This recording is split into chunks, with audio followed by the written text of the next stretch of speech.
Muchas veces nos gusta leer este tipo de versículos donde habla de que Dios es amor, de que de tal manera nos amó, de que nos perdona todo, de que Él está siempre dispuesto, con los brazos abiertos a perdonarnos. Y nos gusta escuchar de ese Dios de amor. Pero cuando escuchamos frases, escuche bien esto, como hijos del diablo, raza de víboras, sepulcros blanqueados, hipócritas, generación de serpientes, ciegos, guías de ciegos, su castigo será peor que a Sodoma y Gomorra, su parte será en el infierno. Incluso llamar a los gobernantes zorra, como lo hizo Jesús. Y pocas veces pensamos que quien dijo todas estas frases fue el mismo Dios, el autor de la palabra, de los versículos que acabamos de leer, el Dios de amor. El Dios que de tal manera amó al mundo que se hizo hombre para morir por los pecados, para morir por los pecadores. Ahora, eso nos debe de llevar a pensar, primera pregunta, ¿qué parte del Evangelio hemos olvidado entonces? ¿Qué parte del Evangelio hemos olvidado? ¿Qué parte? A todos nos gusta escuchar de un Dios de amor, pero no de un fuego consumidor. A todos nos gusta escuchar de un Dios que está con los brazos abiertos, que incluso en estas fechas, bueno, ya se acerca Semana Santa y que hacen la representación de las tres caídas y lo pintan ahí con una carita y quien lo representa como que la gente se llene de lástima y de compasión por ese personaje que murió por mí, pobrecito, cómo sufrió. Pero todo eso no nos trae convicción a nadie. Convicción de pecado, de que estamos mal. O sea, nos sentimos tal vez compasivos. Ay, pobrecito, mira cómo sufrió. O cuando viene la Navidad, alarro, niño, y alarro. Sí, suena muy bonito, muy lindo y todo. Pero se nos olvida que ese Dios de amor, ese Dios que, como dice en Filipenses 2, del 5 al 11, se humilló hasta lo más bajo, haciéndose y tomando forma de hombre para venir a morir por nosotros y dejó su gloria. Se nos olvida que es el Dios soberano de todo el universo y se nos olvida de que Él, cuando predicaba, confrontaba y ofendía a muchos. Hoy se le quieren poner título a la predicación, es el Evangelio que ofende. ¿Cómo se llama? El Evangelio que ofende. El Evangelio que ofende. Vaya a Primera de Pedro 2, del 6 al 8. Primera de Pedro 2, 6 al 8. Dice, por lo cual también contiene la Escritura. He aquí pongo en Sión la principal piedra del ángulo, escogida, preciosa. Y el que creyere en él no será avergonzado. Para vosotros, pues, los que creéis, él es precioso. Pero para los que no creen, la piedra que los edificadores desecharon ha venido a ser la cabeza del ángulo. Y en el 8, ponga atención ahí, en Primera de Pedro 2, 8. Y piedra de tropiezo. ¿Piedra de qué? Y roca que hace caer.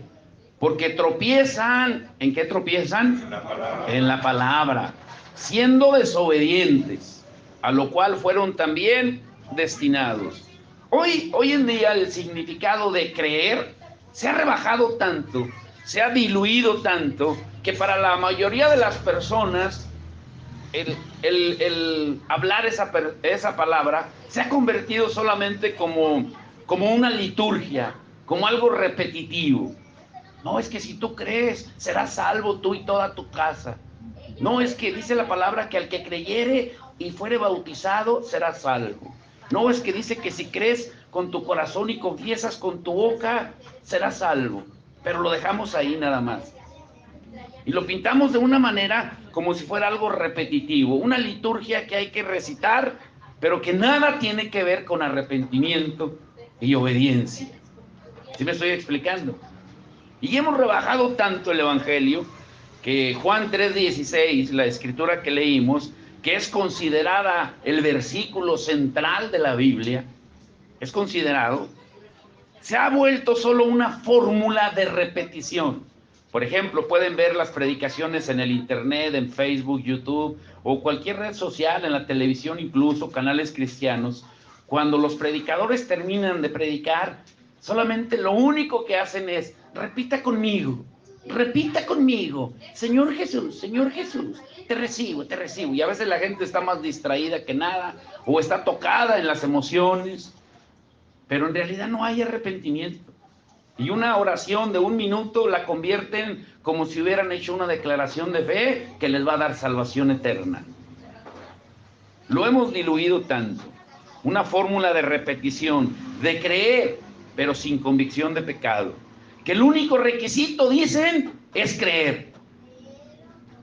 Ahora, si eso fuera, con solo creer, quiero hacerle esta pregunta. ¿Ustedes creen, valga la redundancia, que con solo creer seremos salvados del infierno y perdonados de nuestros pecados? Solamente. ¿Qué piensan?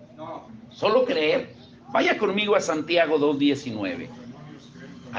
Vayan a Santiago 2:19. Y alguien que la lea, por favor, en lo que tomo agüita.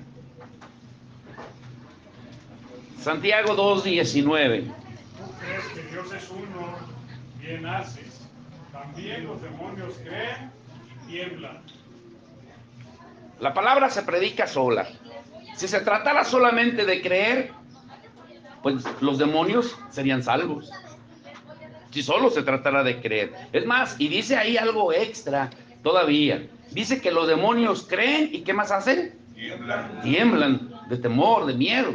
Pero no por eso son salvos. ¿Pero por qué no son salvos? Número 1, porque no basta solo con creer. Y número 2, porque no hay arrepentimiento. No hay arrepentimiento. La palabra creer en la Biblia significa en las Escrituras algo más que simplemente reconocer la existencia de un hecho o aceptarlo solamente mentalmente. Pero lo que Pedro dice en la Escritura que leímos en 1 de Pedro 2, del 6 al 8, que el elemento principal es la obediencia. ¿Es qué? La obediencia. Ahora, otra pregunta. ¿Cuándo creen ustedes que es más fácil obedecer a Dios? Piense bien. ¿Cuándo es más fácil obedecer a Dios? ¿Cuándo me resulta más fácil obedecer a Dios? Les pongo un ejemplo como contexto para entender la pregunta y para poder responder. Por ejemplo, en un matrimonio que se ame mucho, que se respeten los dos, que se amen, ¿ustedes creen que ese matrimonio pudiera abrirle puerta al adulterio? No sé si me están entendiendo. Un matrimonio que se ama mucho, se respeta, se quieren, ¿creen que pudiera abrirle puerta al adulterio? No. No, ¿saben por qué? Porque cuando conocemos el carácter de la persona y amamos a la persona, nos sometemos. Por eso en Filipenses 5:22 dice, sométanse uno al otro. Y después de dar instrucciones de cómo debe de ser el matrimonio, la familia y todo, termina ahí mismo en el 5:33. Maridos, amen a sus mujeres. Mujeres, respeten a sus maridos. Punto. ¿Sí entiende? Mientras más conozcamos el carácter y el amor de Dios, pues más fácil va a ser someternos a Él.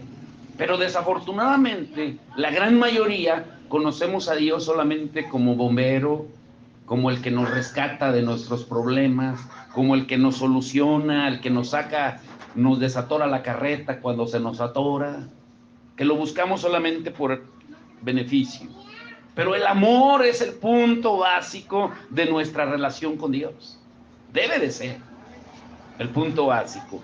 No el amor a los principios o a las enseñanzas, sino el amor a la persona de Jesucristo. Es diferente. Si ese amor no está firmemente asentado en su lugar, vamos a ser susceptibles, propensos a tropezar y a sentirnos ofendidos cuando se te predique la verdad del Evangelio. ¿Sí me están entendiendo? ¿Me estoy explicando, mejor dicho? ¿Sí o no? Dígame sí o no. Ahora, ¿qué hizo la ley? ¿Qué hizo la ley, el legalismo en el pueblo de Israel en el tiempo de Jesús, para entenderlo? Pues que los llevó a amar más sus dogmas, sus doctrinas, sus liturgias, sus propias enseñanzas, sus propias interpretaciones, que las podían utilizar con propósitos y beneficio, sobre todo para controlar a los demás. Y es lo que sucede hoy en día en muchos lugares. Se controla a la gente. Se controla a la gente. Y Jesús los llevó a ver las escrituras de otra manera. Él desafió su legalismo, que era tan importante para ellos. Bueno, era lo más importante para ellos. Según dicen los teólogos, en el tiempo de Jesús, los fariseos llegaron a establecer más de 600 reglas. A ellos les importaba más cumplir los reglamentos. Por eso se enojaban cuando Jesús sanaba en sábado o en el día de reposo, porque estaba quebrantando una de sus reglas, de sus leyes. Hoy en día sucede lo mismo. Nos olvidamos de la misericordia, el sacrificio. Nos enfocamos en ministerios, en las iglesias, ministerio de damas, de hombres, de mujeres, de esto, de aquello, de aquello, de aquello. Pero en realidad, si analizamos bíblicamente y si somos estrictamente bíblicos, los ministerios bíblicos de la iglesia y que Jesús estableció, no solamente son los apóstoles, profetas, evangelistas, pastores y maestros, sino son la misericordia, el visitar al huérfano, a la viuda, el acordarse de los pobres y de los necesitados. Pero hoy en día la iglesia se enfoca más en programas, en eventos, en tratar de tener complaciente y complacida a la gente que asiste a los servicios. Me importa más tener miembros que discípulos. Un miembro viene, se sienta, escucha y no hace nada durante la semana. Y vuelve a la siguiente semana a ver qué más recibe. Un discípulo no. Un discípulo escucha y pone en práctica lo que escuchó y viene a seguir el ejemplo de Jesús. Jesús vino ¿a qué? A servir, no a ser servido. Y Jesús los desafió a través de las Escrituras y les dice, vaya a Juan 5:39. Alguien léalo. Cuando le dé la cita, al que lo encuentre, póngase de pie y lea fuerte, porque son muchas citas. Juan 5:39.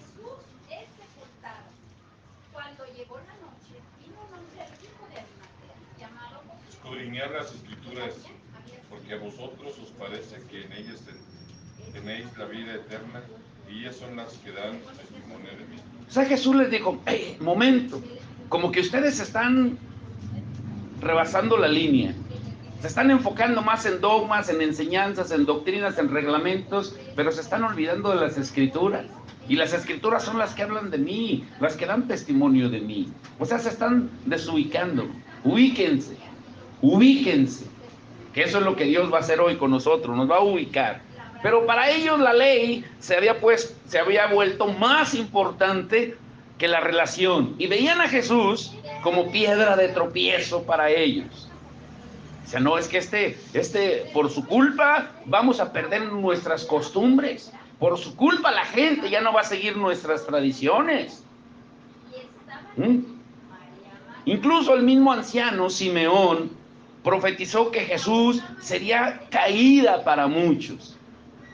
Alguien lea Lucas 2:34. Lucas 2:34. ¿Qué dice Lucas 2:34? Y los bendijo Simeón y dijo a su madre María, he aquí, este está puesto para caída. ¿Para qué? Para caída. Y para levantamiento de muchos en Israel y para señal que será contradicha. El que vino a traer paz al mundo trajo también una espada de división. Jesús en una ocasión dijo, no he venido a traer paz, he venido a traer espada. He venido a dividir, he venido a poner en contra al padre contra la madre. Y, caray, ¿cómo? El Dios de amor, hablando de esa manera, ¿sí?, trajo una espada de división, especialmente para los judíos, a quienes les hablaba claramente. Miren Mateo 10:34. Mateo 10:34. Se las voy a leer porque veo como que no tienen ganas de leer.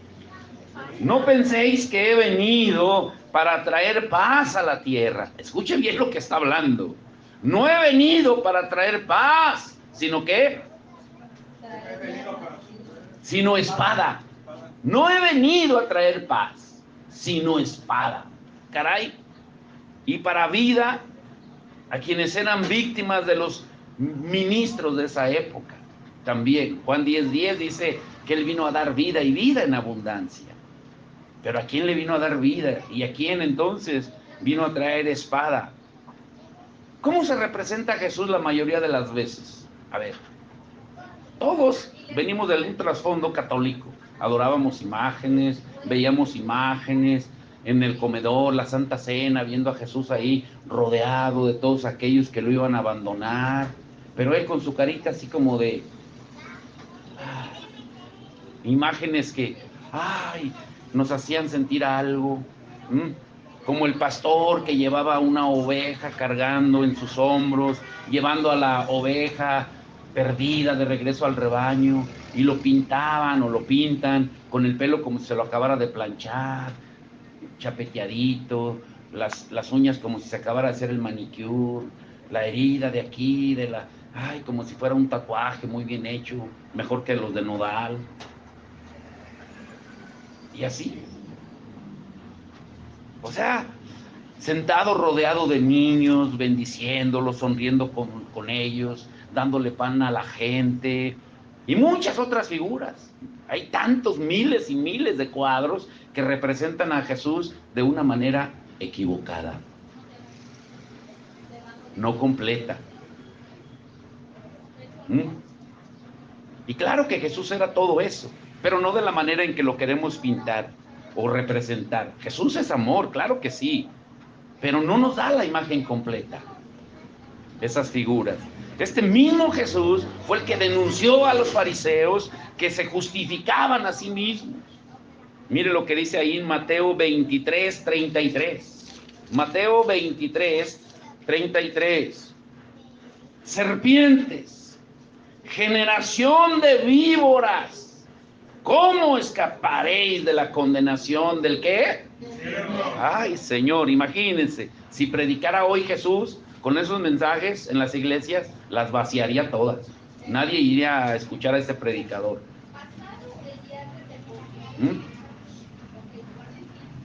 Volcó también la mesa de los mercaderes, de los cambistas que habían hecho su casa de mercado, y los echó fuera del templo. Y no los echó fuera del templo así muy amablemente. Vayan a Juan 2, el Evangelio de San Juan, capítulo 2, el verso 13 al 16. Mire lo que hizo Jesús, el Dios de amor, el Dios encarnado. San Juan 2, 13 al 16. Estaba cerca la Pascua de los judíos, y subió Jesús a Jerusalén, y halló en el templo a los que vendían bueyes, ovejas y palomas, y a los cambistas ahí sentados. Hoy, si Jesús viniera, encontraría los que te venden la rosa bendecida, la astilla de la cruz de Jerusalén, el agua bendita, el aceite ungido, los paños ungidos, la figura ungida. Hacen tanta mercadería. No ha cambiado. Dice, y dijo a los que vendían palomas. ¿Dónde me quedé? En el 15. Y haciendo un azote de cuerdas, miren nomás.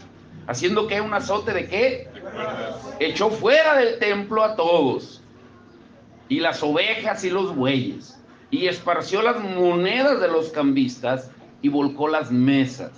Y dijo a los que vendían palomas, quitad de aquí esto, y no hagáis de la casa de mi padre casa del mercado. Hay unas Biblias antiguas, la Biblia del oso.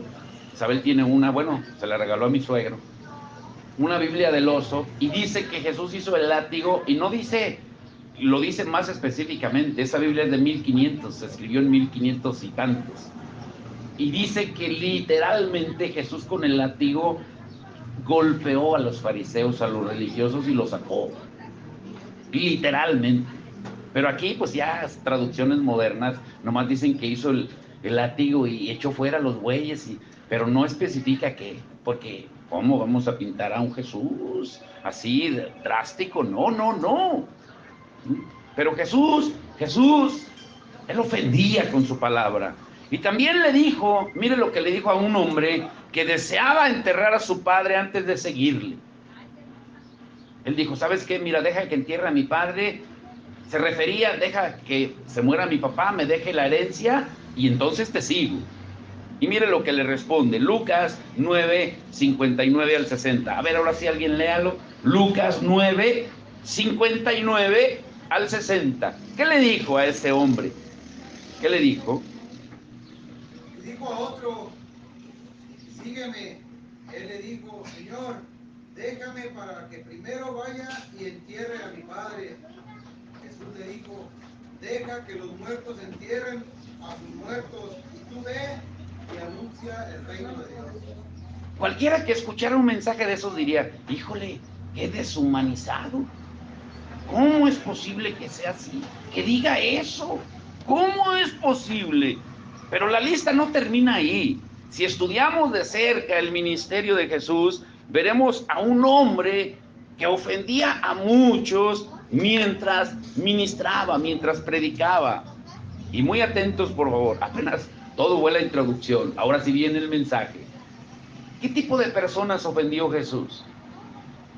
Hay 6 categorías o tipos de personas que ofendió Jesús, y dentro de esas 6 cabemos todos los que estamos aquí.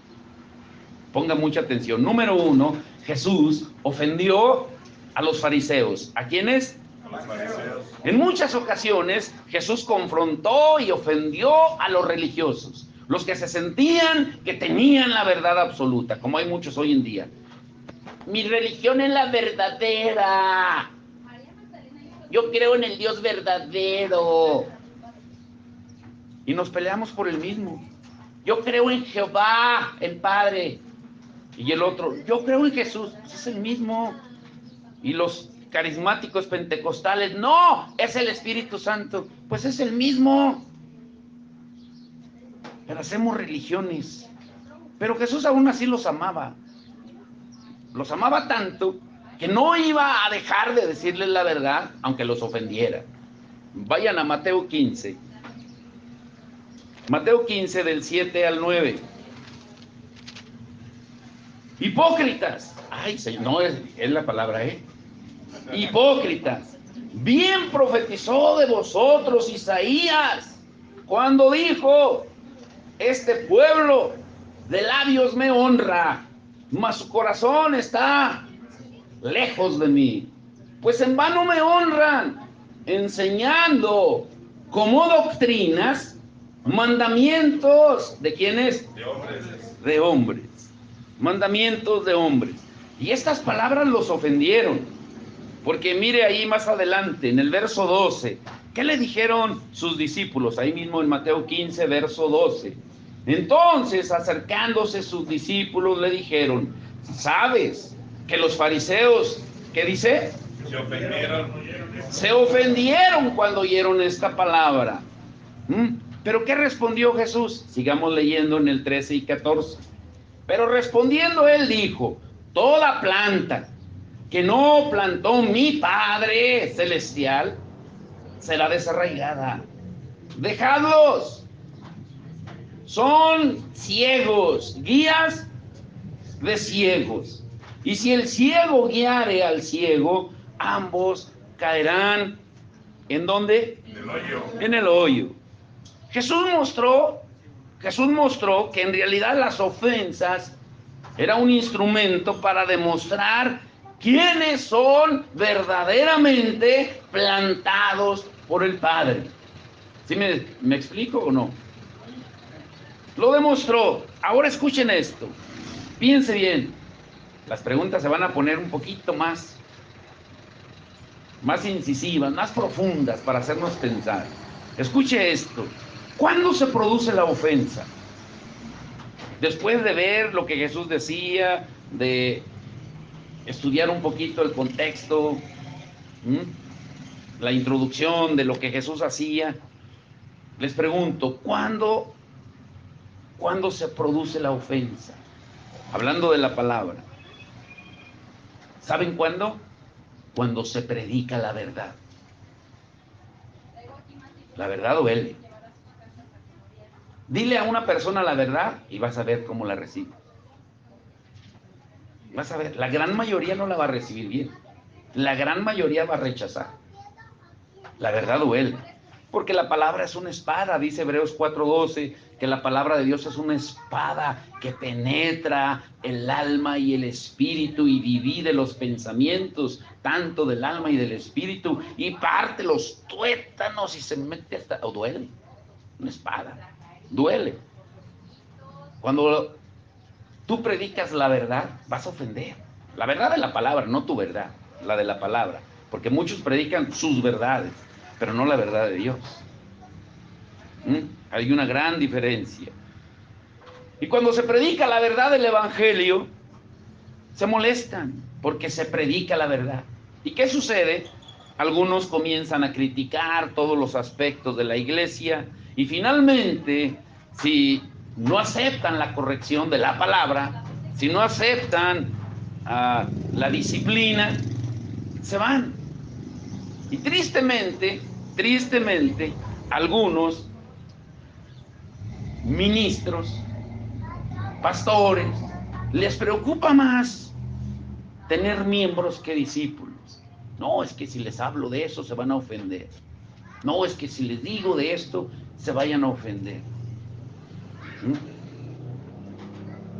La semana pasada alguien me dijo, bueno, en la semana más bien, alguien me dijo, ¿sabe algo que a usted le critican mucho? Los pastores de aquí de Valle, ¿sí? Y fue alguien de aquí, no voy a decir su nombre, ya sabe a quién me refiero. ¿Sabe que a usted le critican mucho los pastores de Valle a ustedes? Porque nunca oran por las ofrendas. Nunca hemos puesto a alguien que diga, a ver, Fanny, por favor, hermana, ¿puede dar un testimonio para que usted diga cómo Dios la ha bendecido? Hermana, diga cómo Dios la ha prosperado, cómo Dios le ha suplido. Y eso se usa, perdón, es mi punto de vista, mi criterio, porque así Dios me lo ha hecho ver, de más de 20 años de ministerio. Nosotros hemos vivido por fe y seguiremos viviendo por fe, nunca confiando en el hombre. El día que confiemos en el hombre, dice la palabra, maldito el hombre que confía en el hombre. Nosotros confiamos en la provisión de Dios. Y jamás pondremos a alguien a que manipule las emociones de la gente para que afloje, para que diga, no, pues yo quiero, ay Señor, bendeciste a Fanny, pues yo también le voy a echar a ver si a mí también me da. ¿Sí me explico o no? El día que confiemos más en el hombre, pues estamos perdidos. Yo les he dicho, mejor vendo cacahuates o a ver a qué me dedico. Y no están para saberlo, miren. Solo un ejemplo para que se dé una idea. Si no confiáramos en Dios. Y lo digo como testimonio, como parte de la predicación. Porque una parte que se nos olvida es que Jesús también se sentó delante de los que ofrendaban y él veía. Y él dijo, ¿sí ven esos? Esos están echando lo que les sobra. Limosnas. Pero esa viuda, ¿sí la vieron? Esa echó todo el sustento. ¿Sí se dan cuenta? Dándoles a entender, ¿se fijan cómo son ustedes ávaros ladrones que le roban a Dios? No hay necesidad de manipular emociones. Si el Espíritu no te convence por la dureza de tu corazón, pues tú vas a arreglar cuentas con Dios. Por ejemplo, mire, la semana pasada, solo como testimonio, Lupita la tesorera. Lupita, ¿cuánto se levantó de ofrenda y diezmo entre las dos? ¿700 qué? 720. ¿Cuánto fue de diezmo? 500. ¿Y de ofrenda?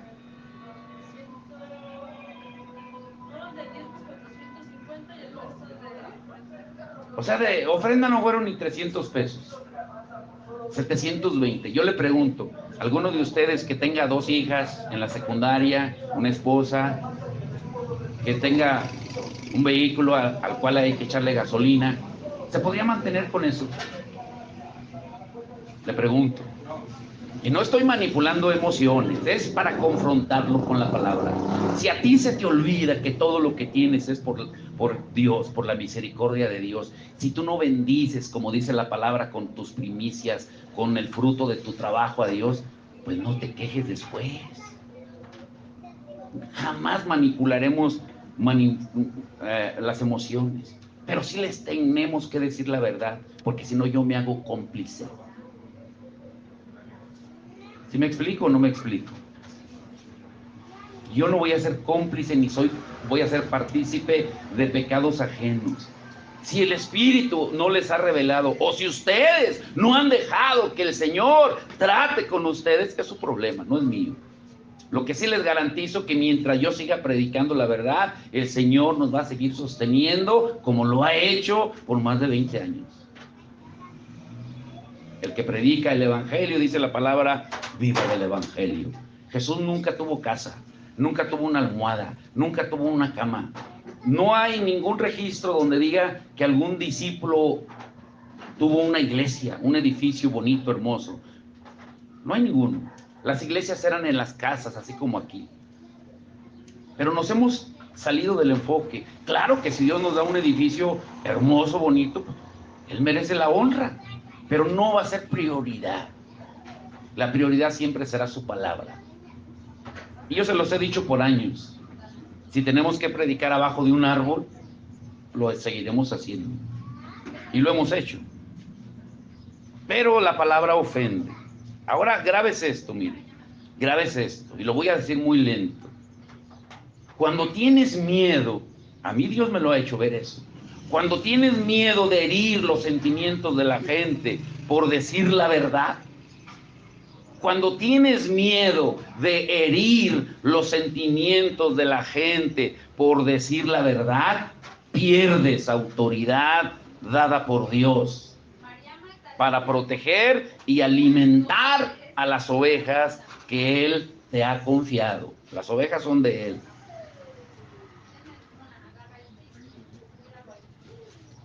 Yo tengo que preocuparme del alimento que les dé. No les voy a dar rastrojo recalentado. ¿Qué sucede? A ver, los que conocen de animales, bueno, Jonathan yo creo que conoce un poquito de animales. ¿Qué sucede si a una ovejita, una chiva, una burra, una vaca, le das una alfalfa o paja o no sé lo que coman recalentado? O sea, que no se lo des fresco. ¿Qué sucede? ¿Qué sucede, Rafita? Uno, mengua su producción. Dos, se inflaman como globos, ¿sí? Y tres, se enferman. Se enferman. Por eso se tiene que predicar la verdad. Se tiene que predicar la verdad. Si no predicas la verdad, vas a perder autoridad por no querer herir los sentimientos de la gente. Y otro te la va a quitar y la va a usar hasta en tu contra. Que tenga oídos para oír, que oiga. Ahora escuche muy bien. Un ejemplo bíblico de esto, para que me entiendan, es Samuel, el profeta Samuel. Un profeta levantado por Dios, ungido por Dios, que Dios lo llevó a que ungiera al primer rey que tuvo Israel, el rey Saúl. Le dijo, ve y úngelo, ¿sí? Y Samuel, el día que Saúl falló como rey, reinó 40 años, al segundo año le falló a Dios. Reinó 38 años en desobediencia. Pero Dios dice que los dones de Dios son irrevocables. Por eso muchas veces vemos pastores, gente que predica y ves que Dios lo respalda. Dios respalda su palabra, no la conducta del hombre, diferente. Ahora, Samuel no comprometió la verdad, ni siquiera por el rey, sabiendo que si confrontaba al rey, le iba a costar la vida. El rey Saúl desobedeció a Dios y el Señor le dijo a Samuel, ve y confróntalo y dile lo que te estoy diciendo. Y mire lo que sucedió. Vayan a Primera de Samuel 15:28. Primera de Samuel 15:28. Entonces Samuel le dijo: Jehová ha rasgado hoy de ti el reino de Israel y lo ha dado a un prójimo tuyo mejor que tú. Oiga, le está hablando al rey. Le está hablando al rey. El rey podría en ese momento córtenle la cabeza y que no se sepa nada de esto. Pero ¿qué era lo que le preocupaba más a ese rey desobediente? ¿Qué era? Lo mismo que a muchos de nosotros nos preocupa hoy más.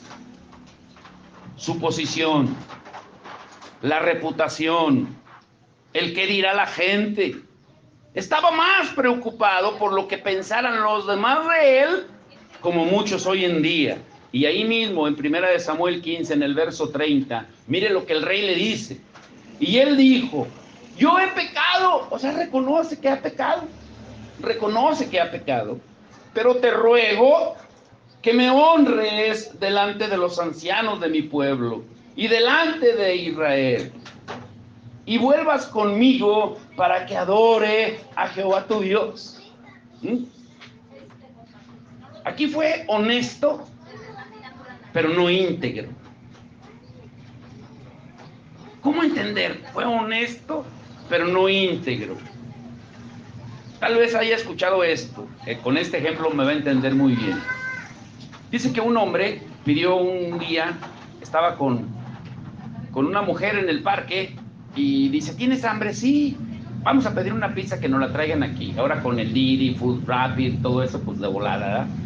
Pues llegó la pizza, y resulta que el Didi, pues como andan, se fue la moto, y él cuando abrió la caja de la pizza, lo que vio fue el dinero. Resulta que habían hecho corte de caja en la pizza, el otro turno, y el dinero lo habían dejado ahí en la caja de la pizza. Y este Didi, el repartidor, por salir rápido, pues agarró el dinero de la caja, pensando que era la pizza. Y él abre y dice: híjole, esto es dinero. Y llama, dice: no, mejor vamos a entregarlo personalmente.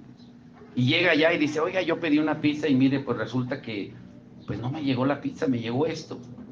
Y dice el gerente de ahí, dice: gracias. Hoy, llámenle al periódico para que divulgue la noticia, por favor. Esto tiene que ser reconocido. Es que de estos hombres honestos ya no hay. Esto merece un reconocimiento. Llamen al periódico, que venga a la televisión, que salga en primera plana este hombre, que salga en el noticiero. Lo que hizo él y su mujer. Y de repente el hombre, el honesto, dice: no le llame a nadie. ¿Por qué? Si esto merece ser reconocido. Es que con la que ando no es mi esposa, es mi amante. Era honesto, pero no era íntegro.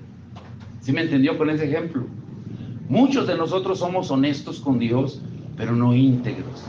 Yo he escuchado mucha gente que me ha dicho: no, es que la verdad, mire, yo tengo un talón de Aquiles. A mí me gusta el dinero, soy bien agarrado con mi familia, y bueno, no les compro plátanos para que no tiren la cáscara, pero sí, yo así soy. O sea, son honestos en reconocerlo, pero no son íntegros para dejar su pecado. ¿Sí se entendió o no se entendió? A Samuel no le preocupó si Saúl se molestaba o no. Ahora, aquí viene la parte importante. ¿Ustedes creen que a Samuel el profeta no le dolió el confrontar al rey después de que él lo había ungido como rey?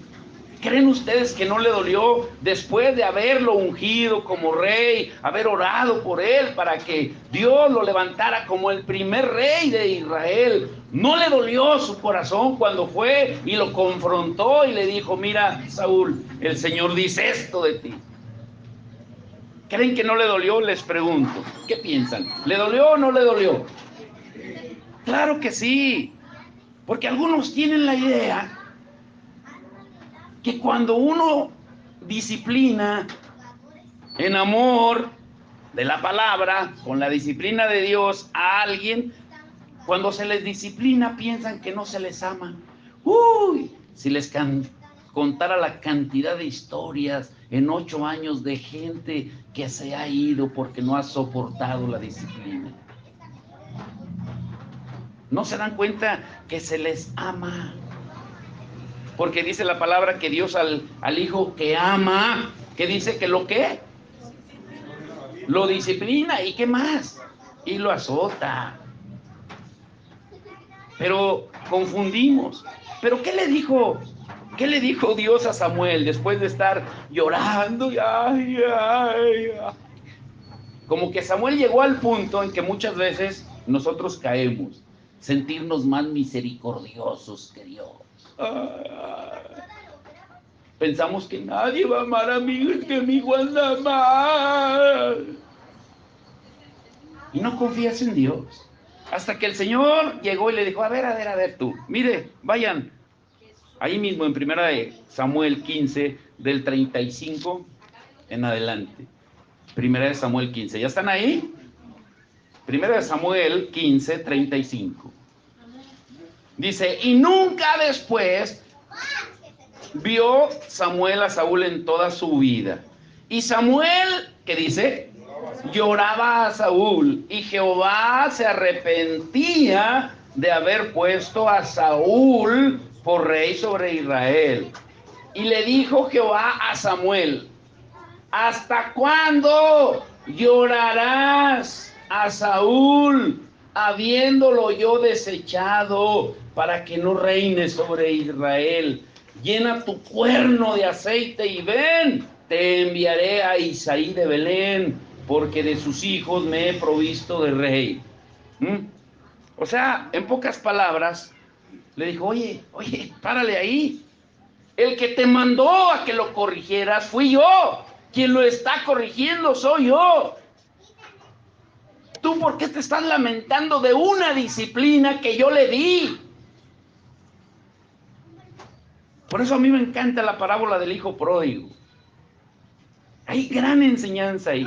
Yo ya les he contado como testimonio rápido para los que no lo han oído, que mi hijo mayor un día entró, cuando cumplió los 18, vivió con nosotros, con Isabel y conmigo, y él dijo, pues yo ya me voy de la casa y ya cumplí los 18, y que así, Dios te bendiga. Y se fue de la casa y yo dije, híjole, porque en la iglesia, no hombre, me bombardearon. Usted, ¿cómo va a predicar así si su hijo no está en su casa y no lo va a buscar? Mire, su hijo está sufriendo, está viviendo con fulano y pobrecito, ya hasta lo vemos más flaco, ojeroso, cansado. Y no era la canción, pero así lo veía, ¿sí? Y yo era el malo, el híjole. Hasta que un día el Señor me dijo, a ver, me llevó a Lucas 15, leí la parábola del hijo pródigo y me dio una gran enseñanza. ¿Cuántas veces el padre fue a buscar al hijo pródigo desobediente que se fue y despilfarró la herencia por allá? Ninguna. Pero siempre lo esperó con los brazos abiertos, dejando que fuera Dios el que obrara, sin estorbarle a Dios. Tú haz lo mismo, espéralo, él va a regresar. Descansé en Dios. Y sí, a los 15 días regresó. Papá, así habla con acento. Y luego vive en Texas ahorita, ya tiene acento tejano. Papá, ¿me dejas vivir de nuevo? Sí, pero ahora te vas a sujetar a las disciplinas. ¿Sí me entienden? Pero a veces nos sentimos más misericordiosos que Dios. Y queremos corregir a nuestros hijos en nuestra disciplina, no a la manera de Dios. Y le estorbamos a Dios. Tremendo. Tremendo. Papá, ve por mí. ¿Dónde estás? Pues es que me trajeron a la cárcel. ¿Cuánto tiempo te dieron? 3 meses. Bueno, cuando salgas te espero. ¿Quién se animaría a hacer eso? A ver, díganme. Silencio en la sala, ya todo está en calma. ¿Quién se animaría? No, hombre, correrías de volada. ¿Cuánto te cobran de multa? ¿Cuánto es la...? Y vamos de volada. ¿Cierto o no? ¿Cierto o no? No hemos entendido. Pero aquí el Señor, volviendo a la historia, le dice, ¿hasta cuándo vas a estar llorando por lo que yo hice? Fui yo el que lo quité, fui yo el que lo discipliné. Y aún así, eso fue en el segundo año de gobernar Saúl. Tuvo 38 años para arrepentirse y no lo hizo. No lo hizo. El Señor jamás te va a dejar sin oportunidad para que te arrepientas, aun cuando te discipline. ¿Sí entienden esa parte? Nos va a doler cuando nos discipline, pero va a llegar el momento en que, como el hijo pródigo, o vuelvas en sí, o se te endurezca el corazón, pero el destino lo eliges tú. Y mire, le voy a abrir mi corazón. Ustedes saben que vamos a cumplir 9 años que llegamos a Callejones y Granados. Y yo he meditado, he pensado y orado mucho a Dios. Todos los que ya tienen tiempo con nosotros saben lo que Dios hizo en Granados. Y yo le he preguntado muchas veces a Dios, pero escuchen la respuesta que Dios me dio. Por eso yo ya estoy descansando en Él. Pero yo al principio le pregunté, Padre, pues, ¿qué fue lo que hice mal? ¿Por qué la gente es tan dura para recibir el Evangelio? ¿Por qué tengo esa pesada carga en mi espíritu? ¿Que no te he representado bien? Los que tienen tiempo, como Lupita, Carlos, la hermana Gloria, Jonathan, Lula, que comenzaron desde que estábamos allá en el pueblo, ellos saben toda la bendición que Dios ha enviado, predicadores, eventos. Dios ha hecho tantas cosas en Callejones y Granados. Y yo es lo que le decía a Dios, ¿por qué se has enviado tantos ministros, tantos eventos? ¿Por qué no quieren ni siquiera una casa donde se te honre aquí? ¿Qué pasa? ¿Y saben cuál fue la respuesta de Dios? Hace 2 años apenas, ¿eh? Por eso yo ya descansé. Les dije que les iba a abrir mi corazón, nunca les había dicho esto, y hoy lo estoy haciendo público. Vayan a Lucas 9:5, esa fue la respuesta.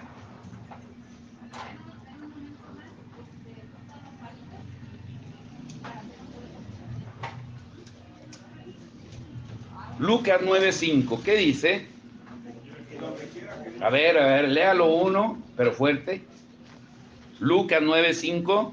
Y donde quiera que no os recibieren, salid de aquella ciudad y sacudid el polvo de vuestros pies en testimonio contra ellos.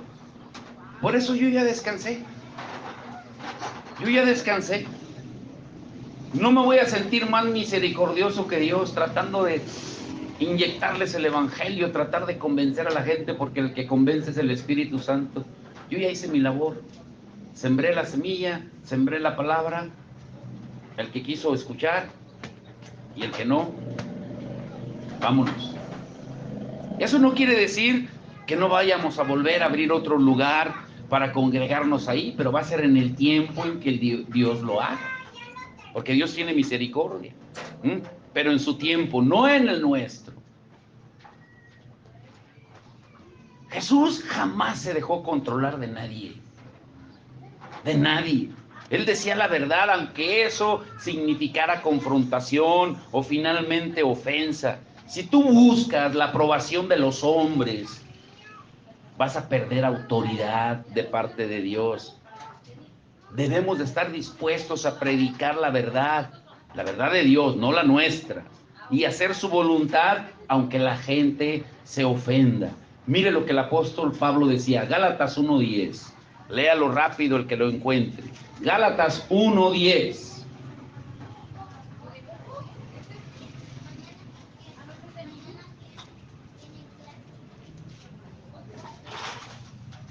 Pues busco ahora el favor de los hombres o el de Dios. ¿O trato de agradar a los hombres? Pues si todavía agradara a los hombres, no sería siervo de Cristo. ¿Se entiende, no? La palabra se predica sola. ¿A quién debemos de agradar? Si se ofende la gente, ni modo. Entonces, número 1, Jesús ofendía, mejor dicho, con su predicación a los fariseos. Número 2, Jesús no solo ofendió a los fariseos religiosos, sino a la gente de su ciudad donde nació, donde él creció. Jesús llegó a su ciudad, pero no pudo darles libertad ni hacer muchos milagros ahí, como hacía en otros lugares. ¿Y saben por qué? Porque se ofendieron. Mateo 13, se los leo. Mateo 13, 55 al 57. Mateo 13, 55 al 57. Miren lo que decía la gente de su ciudad. ¿Que no es este el hijo del carpintero? ¿Que no se llama su madre María y sus hermanos Jacobo, José, Simón y Judas? Cuando estaba preparando este mensaje me acordé, una vez que hicimos un evento allá con la hermana Adela, que llevamos juguetes, y que le dije a Rafita, Rafita, predica tú aquí. Y Rafita estaba predicando y pasó una pareja por ahí, y Isabel y yo estábamos en la calle viendo lo que Dios estaba haciendo con toda la gente que estaba ahí, y pasó una pareja, Isabel y yo alcanzamos a escuchar, que dijo, volteó una de ellas y dijo, ¿ya viste quién está predicando? ¡Si lo conocieran! ¡Si lo conocieran! Y me acordé de eso cuando leí aquí. El día que tú te decidas a predicar la palabra, también van a decir,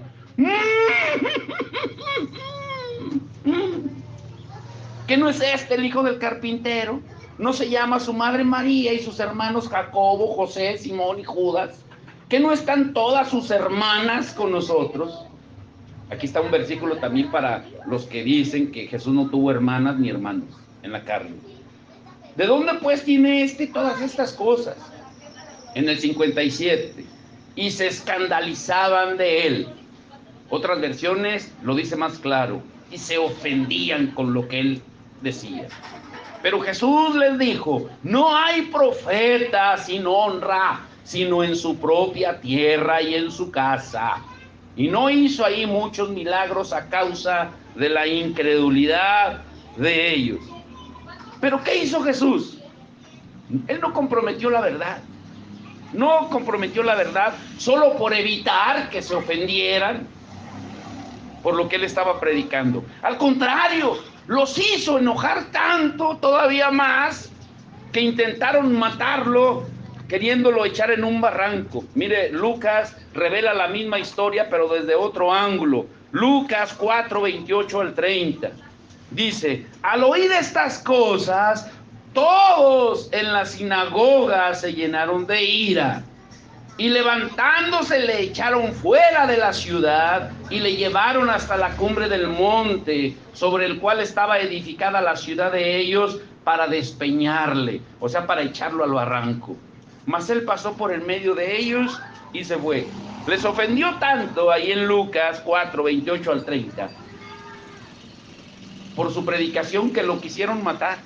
Ahora, aun cuando su vida estuvo en peligro, él continuó predicando y diciendo la verdad.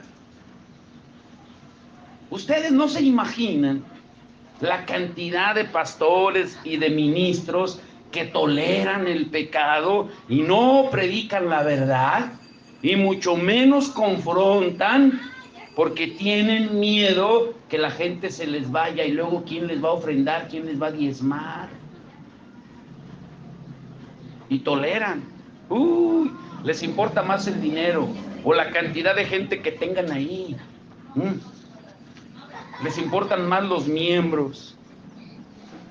Jesús ofendió a todo mundo.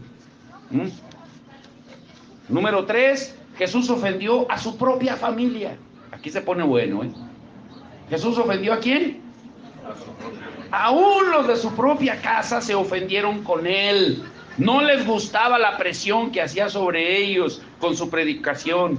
Les resultaba muy difícil de creer que se comportara como se comportara. Vayan a Marcos 3, 21. Marcos 3, 21. Aquí está hablando de la familia de Jesús. Cuando lo oyeron los suyos, vinieron para prenderle, porque decían, está fuera de sí. Otras traducciones dice, está loco. En el 31 al 35. Vienen después sus hermanos y su madre, Y quedándose afuera enviaron a llamarle. O sea, ni siquiera entraron a donde estaba predicando. Dijeron, llámenle, díganle que su mamá y sus hermanos le hablan. Aleluya, que venga. Pero él dejó de predicar por hacerle caso a su mamá. No, hombre, mire. Y la gente que estaba sentada alrededor le dijo, oye, hey, tu madre y tus hermanos están afuera y te buscan. Y él respondió diciendo, ¿quién es mi madre y mis hermanos? Y mirando a los que estaban sentados alrededor de él, dijo, he aquí mi madre y mis hermanos. Porque todo aquel que hace la voluntad de Dios, ese es mi hermano y mi hermana y mi madre. Yo les he contado muchas veces, mi mamá está desahuciada desde hace 3 meses, está en la casa, en una cama de hospital, en la sala. No se quiere arrepentir. Y se lo digo con dolor de mi corazón. Pero eso me ha impedido que le diga, mamá, yo te amo mucho, te honro mucho, pero el día que tú te mueras, si tú no te arrepientes, te vas a ir al infierno. Y me duele, es mi madre. Pero me ha impedido eso, el decirle, no. Y no me contesta nada, ni me dice nada. Pero yo sé que en el tiempo de Dios lo va a hacer. Ahorita ya no ve, los pies los tiene como de las rodillas para abajo, como elefante, llagados.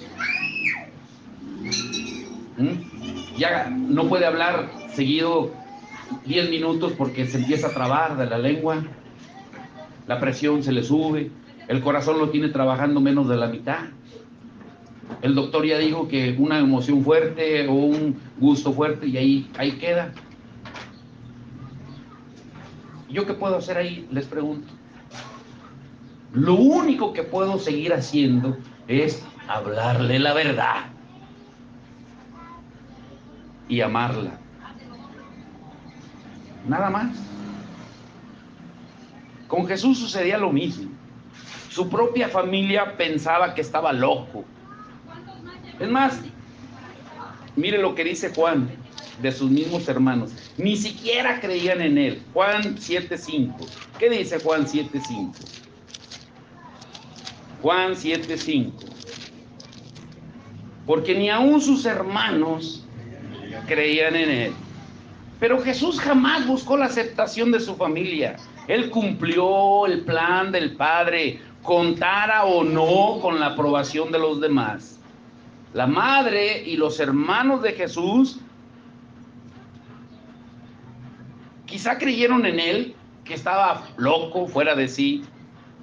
Pero debido a que Jesús obedeció al Padre a costa de todo, lo hermoso es que finalmente, bueno, no dice de todos sus hermanos, pero al menos menciona Santiago, el que escribió la epístola de Santiago, o Jacobo, era medio hermano de Jesús, creyó en él al final.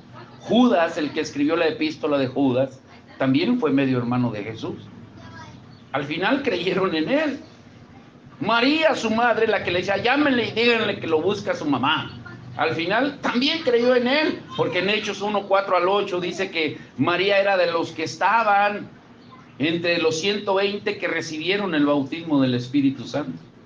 Al final creyeron la palabra. Por eso no hay que desanimarnos. Su muerte fue un grano de trigo que dio fruto. Así como lo será, escuchen esto, con esto concluyo por hoy. Para la siguiente semana vamos a ver los que faltan, ¿sí? Los otros 3. Por eso, la muerte de nuestra hermana Luisa es un grano de trigo muy fértil que va a dar mucho fruto en el tiempo de Dios con toda la familia. Yo lo que les puedo decir, que ayer yo pude ver algo de lo que Dios va a hacer en la familia. Ayer trajo tanta sanidad como ni se imagina en una familia. Alfredo estuvo ahí de testigo. Podemos ver el fruto cuando la gente está dispuesta. Nuestra hermana Luisa estuvo dispuesta, porque ella tuvo oportunidad de ir con sus hijos que son católicos, de ir con los otros que son testigos de Jehová, pero al final ella decidió seguir a Cristo, no seguir ninguna religión, sino seguir al único que nos da salvación eterna, nuestro Señor y Salvador Jesucristo. Yo por eso me siento privilegiado por los años que fui su pastor y porque Dios me dio el privilegio el año pasado de bautizarla.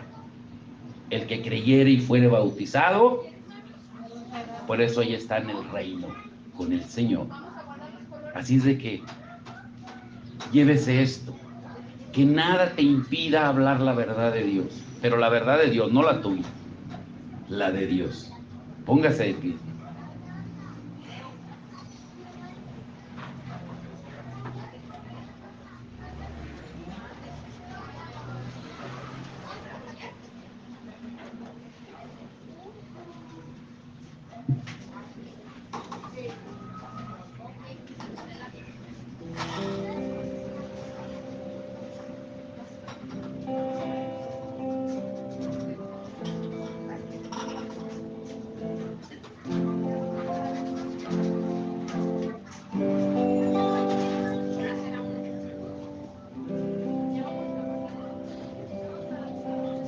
Y antes de orar, yo quiero los que le rindamos un pequeñito homenaje a nuestra hermana.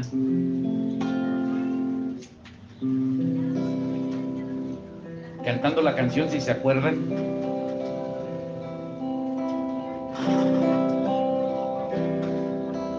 Hoy el cielo entero se alegró.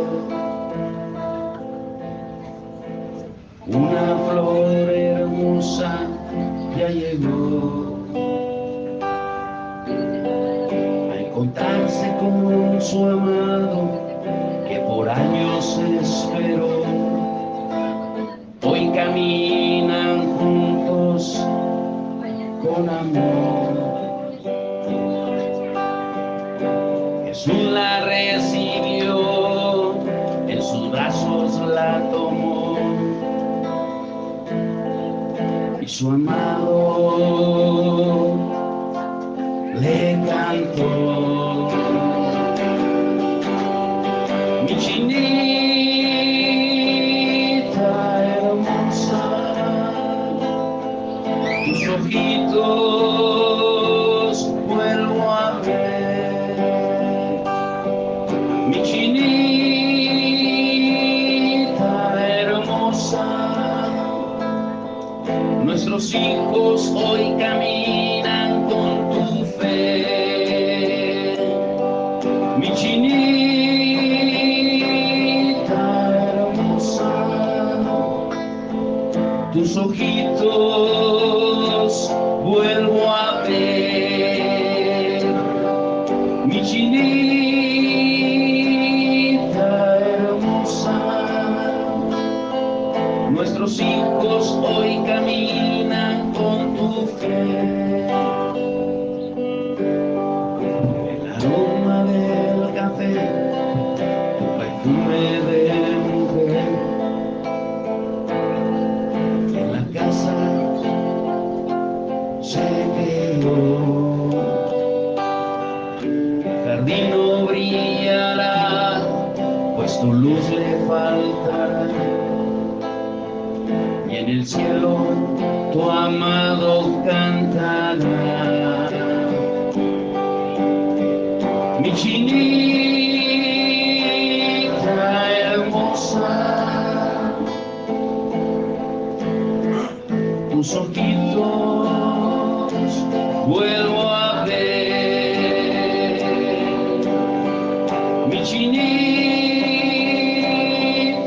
hermosa, nuestros hijos hoy caminan con tu fe. ¿Saben? Mi chinita hermosa, tus ojitos vuelvo a ver. Tus ojitos vuelvo a ver. Mi chinita hermosa, nuestros hijos hoy caminan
Nuestros hijos hoy caminan con tu fe.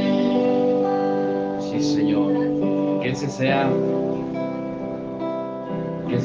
nuestro anhelo.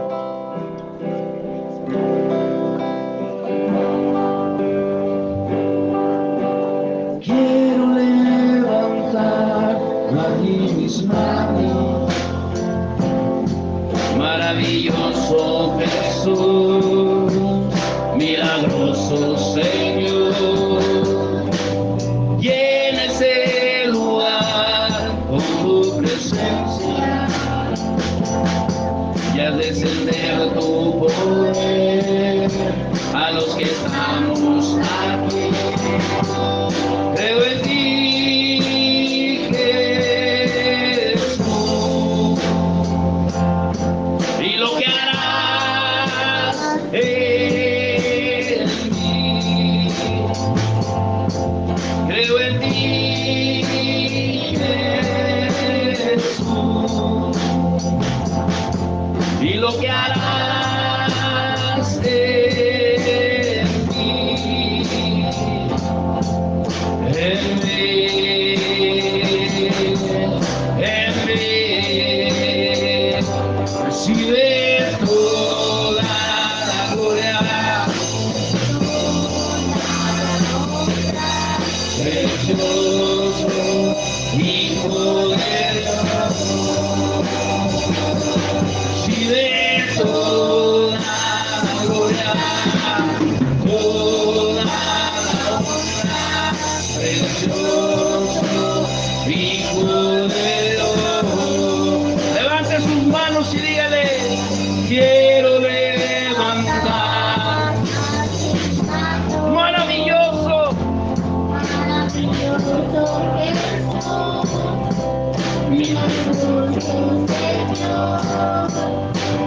llena ese lugar con tu presencia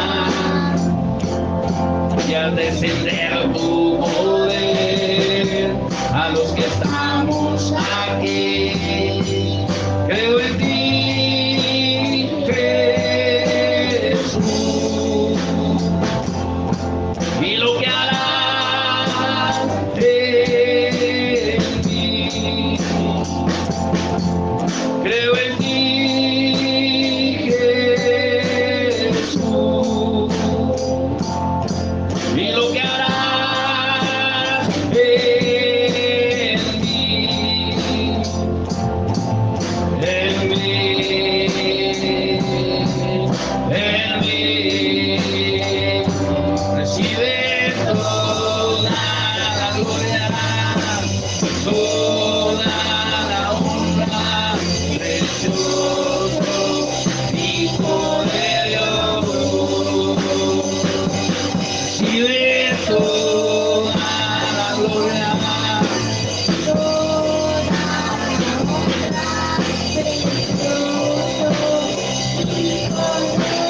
levante la voz, que se escuche. Oh, oh, oh, oh, oh.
nada es más alto que tu nombre.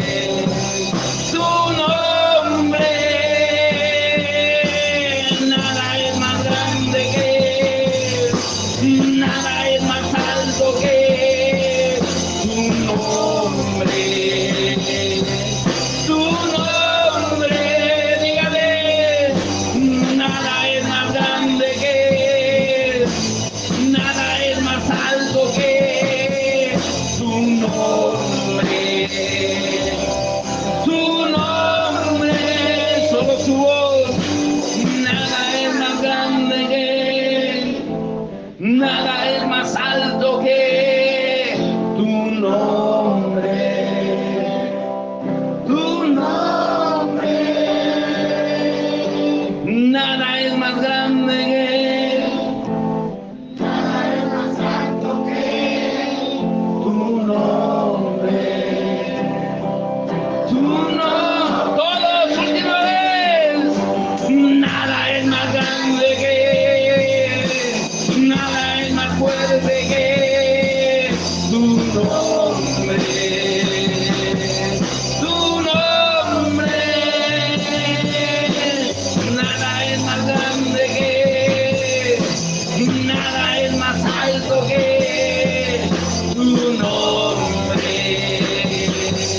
Tu nombre, nada es más grande que, nada es más alto que tu nombre. Tu nombre,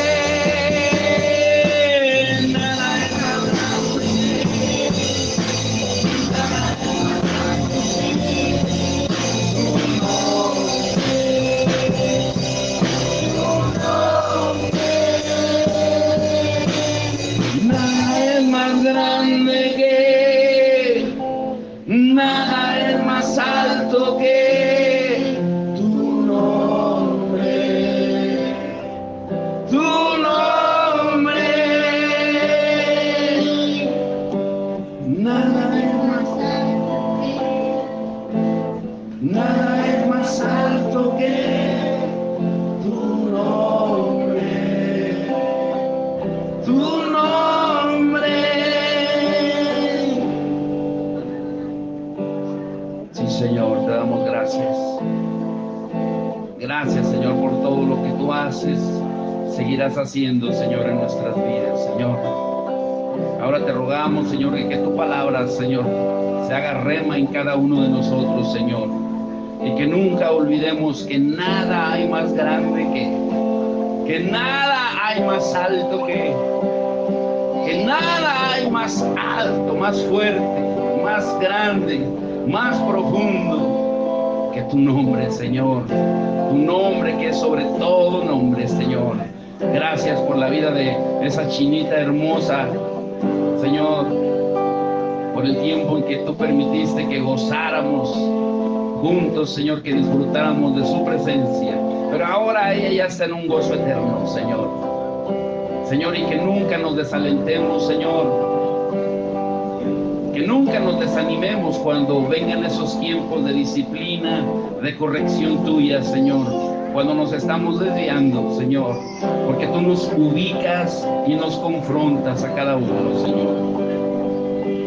Una última vez dígale, nada es más grande que, nada es más alto que tu nombre. Tu nombre. Nada es más grande que, nada es más alto que tu nombre. Señor, recibe toda la gloria. Dele palmas al Rey.